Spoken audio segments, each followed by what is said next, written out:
वाढत्या तापमानामुळे जळगावच्या चाळीसगाव तालुक्यातील अनेक नद्या आणि मध्यम प्रकल्प कोरडे पडलेले आहे. मात्र अफवा ठरलेली आहे ती गिरणा नदी आणि गिरणा धरण.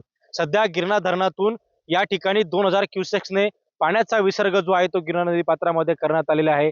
या हंगामातील चौथं आवर्तन या ठिकाणी गिरणा नदी पात्रामध्ये पिण्याच्या पाण्यासाठी सोडण्यात आलेलं आहे. धरणगाव असेल, एरंडोल असेल, पाचोरा असेल, त्याचबरोबर चाळीसगाव असेल इत्यादी तालुक्यांना या पाण्याचा फायदा जो आहे तो पिण्यासाठी होणार आहे. खरं तर भर उन्हाळ्यामध्ये तहान भागवण्यासाठी हे आवर्तन सोडण्यात आलेलं आहे. आणि आपण बघू शकतो की सध्या भर उन्हाळ्यात नदी जी आहे ती दुथडी वाहत आहे. खरं तर एकीकडे अनेक नद्या असतील, नाले असतील कोरडे पडलेले आहे. मात्र गिरणा धरणामुळे खरं तर ही नदी या ठिकाणी वाहत असते आणि सध्याच्या स्थितीमध्ये आपण बघू शकतो की दुथडी ही नदी वाहत आहे आणि मोठा फायदा या ठिकाणी या नदीचा जळगाव जिल्ह्याला होत असतो. अर्ध्या जळगाव जिल्ह्याची तहान भागवणारी ही नदी आणि धरण आहे. खेमचंद कुमार, टीव्ही 9 मराठी, चाळीसगाव, जळगाव.